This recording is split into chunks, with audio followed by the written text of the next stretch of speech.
My name's Justin K. Prim, and today we're going to be cutting a piece of zandrite as an old mine cut.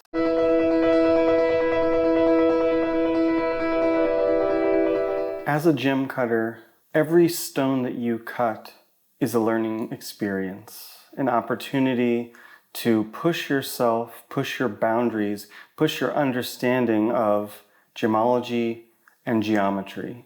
So for this stone, I really wanted to push myself into uncomfortable territory. From the school of thought that I was trained in, the American gem cutting school, it's all about perfection, precision, meet points. When we look back into the history of gemstone cutting, which is something that I've been into for quite a long time now, precision and perfection are not usually what we see. What we see is an attempt by the gem cutter to fully utilize the material that he's working with for beauty.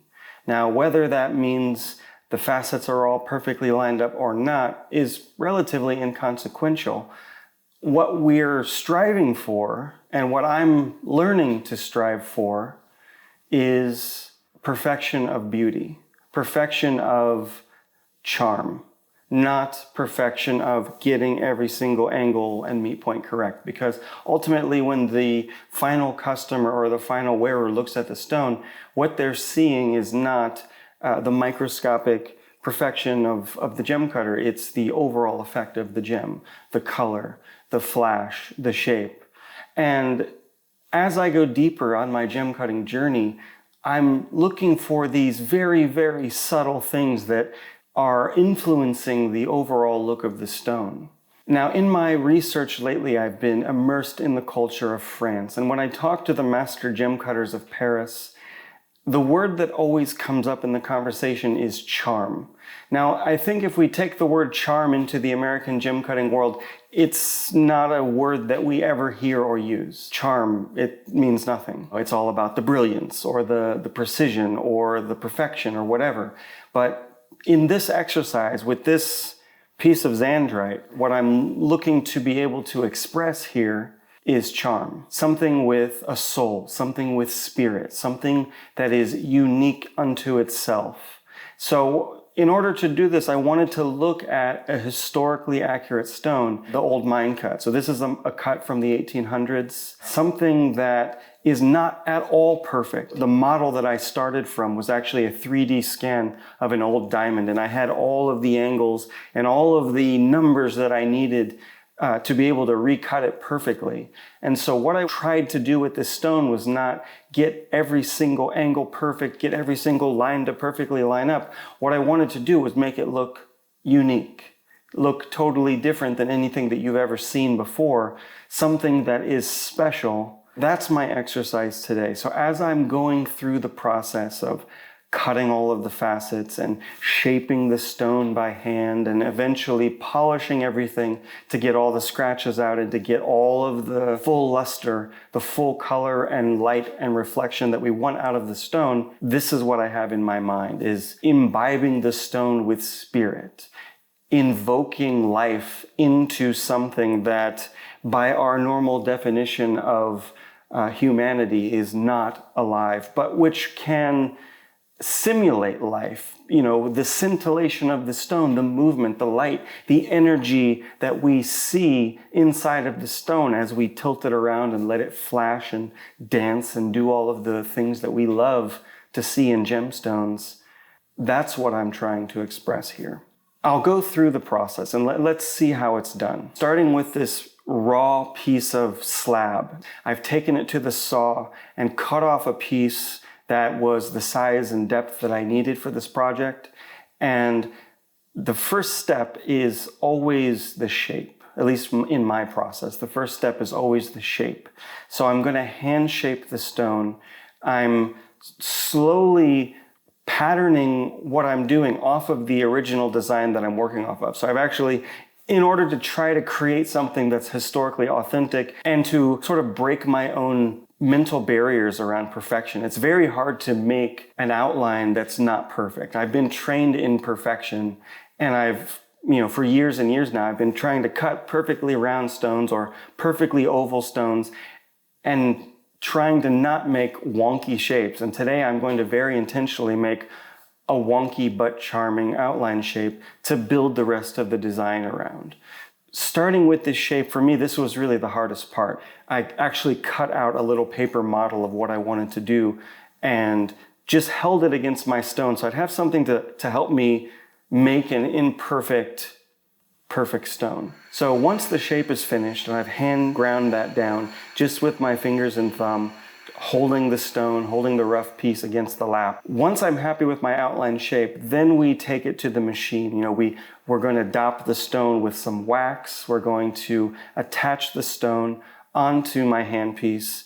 And from there, it's just a matter of cutting all of the facets to fit that unique shape that I've made. So the old mine cut has 8 main facets. It has 8 star facets. It's got 16 break facets that make kind of a V shape. I go through the process of cutting each one of those around the face of the stone. I'm starting with the crown. So I cut the table, I cut the mains, and then I go and do the stars and I do the break facets. And again, I'm not striving for perfection here. So if I have a little gap that the original design had, or if there's an overlap because the angles are a little bit too steep for what I normally would put on the stone, I let it be. Because this is part of the personality that I want to imbue in this stone. It's not perfect. It's not meant to be perfect. It's meant to be natural in some way, natural with a personality. So I go through the entire process of cutting the top of the stone, the crown. I do it through 2 different grits. So I've got a rougher lap and a finer cutting lap, but then the final lap has to be the polish. So I'm going to switch to this new lap. So once I've prepared my lap and I've got the diamond powder loaded into the lap, now I just have to go back and revisit every one of those facets that I cut. So go back and do the table, go back and do the 8 mains, the 8 stars, the 16 break facets, and make sure that each one of those is properly sized, properly polished. And if it's supposed to have a meet point, I give it a meet point. But most of the facets on this stone are a bit floating. They're in their own space and they don't always meet up perfectly, which is something that I find to be a little charming for this design. Now, once this part of the cutting process is finished, I now have to flip the stone over so I can work on the bottom. So in order to do that, I take the dop out of the handpiece. I'm going to flip it upside down. I've taken the stone off of the original dop, taken it out of the wax, and now I'm going to use super glue to attach the stone to a flat new dop. Now, this takes a little bit of time to dry, so I'll come back in about 10 minutes. And put the new dop into my handpiece, and I have to align the stone to my handpiece to make sure that it's going to be lined up with the numbers that I need to find the right facets and make sure that the top and the bottom are in alignment. I don't want them to be crooked. So once I've got the stone placed into the handpiece, now we do the whole process over again. We go back to the rough cutting lap. I'm going to cut in those same 8 mains that we had on the crown side because the old mine cut is kind of an ancestor of the modern day brilliant cut. So we've got a pretty simple pattern. It's 8 mains on top, 8 mains on bottom, 16 breaks on top, 16 breaks on bottom. There's a table on top. There's a culet facet that reflects that on the bottom. So there's a lot of symmetry between the top and the bottom of this design. So I'm going to cut those 8 mains.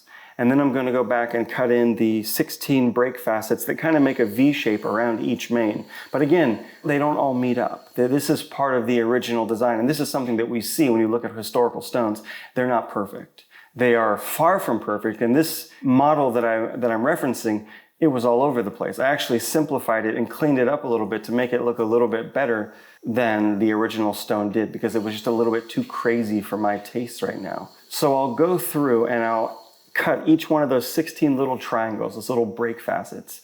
And once they're all done, just like before, on to the polishing step. So I switch to my polishing lap, I reload it with diamond powder, I get the whole thing set up again, and I go through that same process of polishing each one of the 8 mains, making sure that they're perfectly flat, perfectly shiny, no scratches, no little lines, and then go and do all of the 16 break facets. And you can see as I go through, periodically, you can see the progress. We've got 1 facet polished and the rest are still frosty looking. And you can see there's a pretty big difference between the frosty stage where the facet's there, but it's very opaque and the light is definitely not going to be able to reflect off of it. And then when I have that one or few polished facets, you can see there's a very big difference. You can see right into the stone in the facet. And also once we flip the stone back over, that's going to actually make that mirroring effect that we're looking for in our faceted stone. So I'll go through this whole process, polishing the 8 mains, polishing the 16 breaks, polishing the culet facet, and then finally I'm going to take the stone off and I'm going to hand polish the girdle. I'm going to do this on 2 laps. First my metal lap, then I'm going to go over to this soft felt lap so I can really soften it up and get into any little pits or divots, little textures that are in the girdle. Just try to smooth everything out so that everything is shiny, everything is smooth. And when we see the final reveal, we see exactly what I was trying to find in this piece of material. A charming, unique shape and reflection pattern. So the first thing that we notice is we've got an imperfect shape. It's a little wobbly. It's a little bit quirky. And I like that. I'm pretty happy with how the shape of the stone came out. And then I think the first thing that we notice after that is this color, this sort of coppery, purpley. It's a really unique color here. If we let our eyes just sort of ambiently look at the stone, I think the first thing that we'll notice is that culet, that open space in the middle that just sort of draws us in and lets us see the 8 mains around it, which almost, at least to my eye, look like a flower. So when I see the stone, I'm almost seeing a flower opening up on the bottom of the stone and letting all of the light sparkle and reflect off each one of those facets. Now, as we turn the stone and let it move around, we can really see the unique way that the light dances and that the light moves inside of the stone. I hope that what you're seeing in the video is coming across as what I was trying to put into it, which was a charming personality, something unique, something that you really haven't seen before, or especially something that you haven't seen in a modern day stone. I would guess that most people haven't really seen antique gemstones before, and so this might be your first time seeing something that looks like it's cut in the 1800s, but has been cut by me here today in the present. So I hope you've enjoyed this journey of cutting the zandrite from rough to cut to polished to finally create something unique and hopefully something charming, the old mine cut. This has been Justin K. Prim. Thank you so much, and I'll see you next time.